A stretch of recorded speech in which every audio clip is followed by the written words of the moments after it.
Assalamualaikum warahmatullahi wabarakatuh. Perkenalkan, kami dari kelompok 1 ingin mempresentasikan makalah kami yang berjudul Sejarah dan Latar Belakang Munculnya Hukum Dagang. Baik, saya akan memperkenalkan diri di sini. Nama saya Muhammad Fahrul Rozi sebagai moderator sekaligus penyaji pertama. Dan ada lagi 2 rekan saya, yaitu yang bernama Ira Aulia Nasution, dia sebagai penyaji kedua, dan Afrianti Rambe, dia sebagai penyaji ketiga. Puji syukur kita hadiratkan ke Allah Subhanahu wa Ta'ala yang telah memberikan kita beribu-ribu nikmat, diantaranya nikmat kesehatan dan nikmat kesempatan, sehingga kita masih bisa belajar daring secara online ini. Selawat dan salam tidak lupa bersama-sama kita sanjung tinggikan kehadiran Nabi besar Muhammad SAW yang berlafazkan Allahumma sholli ala sayyidina Muhammad wa ala ali sayyidina Muhammad. Semoga atas selawat yang selalu kita baca, kita diberikan syafaatnya di hari kelak nanti. Langsung saja dari isi kerangka makalah kami, saya akan membacakan. Isinya itu adalah, yang pertama itu bab 1, terdiri dari pendahuluan, isinya itu A, latar belakang. Langsung ke bab 2, yaitu isi.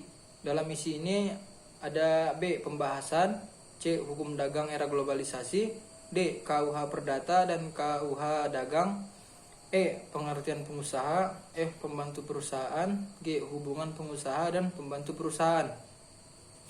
Dan bab 3 yaitu kesimpulan. Langsung saja, tidak usah berlama-lama lagi.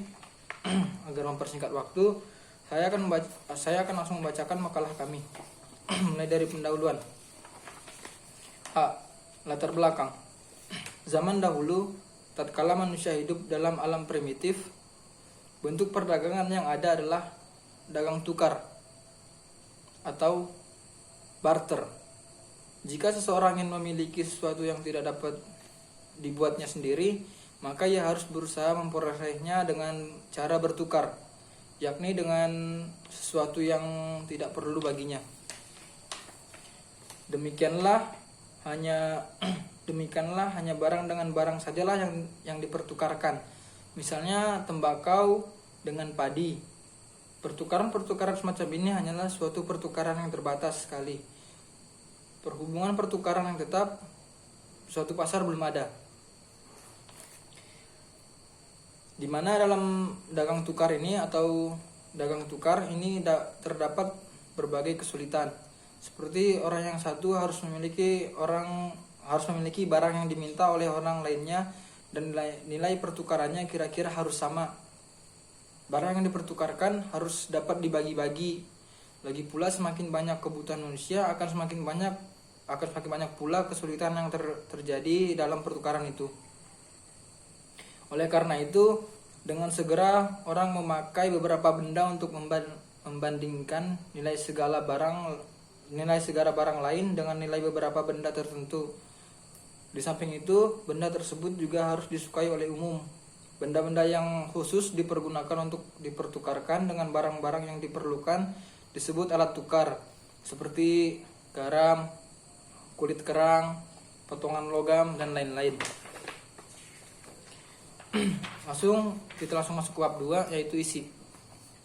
Dalam isi ini kita langsung masuk ke B, pembahasan. Hukum dagang timbul karena adanya kaum perdagangan. Hukum dagang ialah hukum yang mengatur tingkah laku manusia yang turut melakukan perdagangan untuk memperoleh keuntungan. Atau hukum yang mengatur hubungan hukum antara manusia dan badan-badan hukum satu sama lainnya dalam lapangan perdagangan. Hukum dagang juga bisa dikatakan hukum perdata khusus bagi kaum pedagang. Dalam sejarah hukum Romawi, hubungan antar warga diatur dalam Corpus Juris Civilis, yaitu hasil karya perundang-undangan yang diprakarsai oleh Kaisar Justianus. Peraturan perundang-undangan ini mengatur hubungan keperdataan antar warga. Sementara itu, arus perpindahan penduduk khususnya kaum perdagangan dari satu tempat ke tempat lainnya sangat cepat, sehingga muncullah kota-kota dagang di kawasan benua Eropa. Ketentuan dalam Corpus Juris Civilis dirasakan tidak memadai lagi untuk mengatur hubungan dagang baik antar sesama penduduk asli maupun kaum pendatang. Oleh karena itu, hubungan antara pedagang diatur berdasarkan kebebasan berkontrak dan putusan pengadilan dagang atau jurisprudensi. Hal inilah yang dijadikan hukum kebiasaan oleh para pedagang dan penduduk dalam melakukan transaksi bisnis.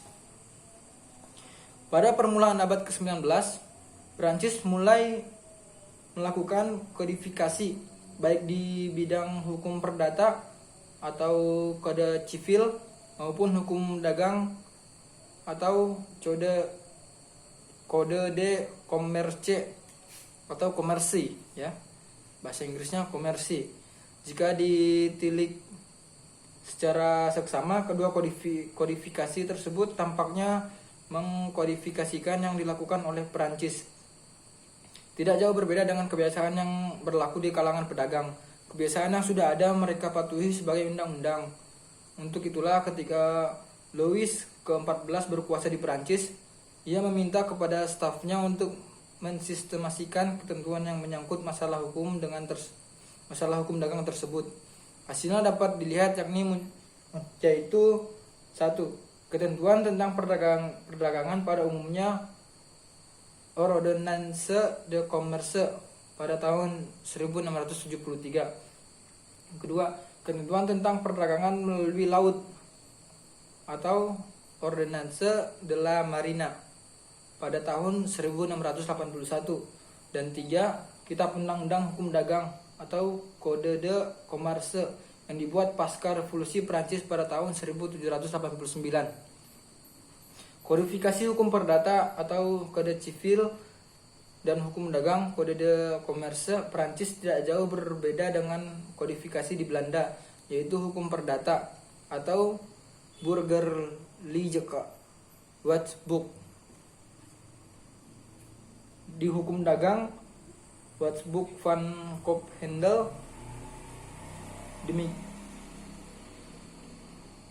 Demikian juga pada waktu Belanda menjajah Indonesia, maka daerah jajahannya berdasarkan asas konkordasi diberlakukan ketentuan yang ada di negeri Belanda yang juga mengadaptasi dan ketentuan hukum Perancis, yaitu Kitab Undang-Undang Hukum Perdata dan Kitab Undang-Undang Hukum Dagang. Demikianlah saya untuk membacakan makalah ini. Selanjutnya akan disampaikan oleh rekan saya Ira Aulia Nasution dan juga Afrianti Rambe. Cukup sekian yang dapat saya sampaikan, kurang lebihnya saya mohon maaf. Apabila ada kata-kata yang salah, tolong dimaafkan. Wabillahi taufiq wal hidayah. Wallahu a'lam bishawab. Assalamualaikum warahmatullahi wabarakatuh.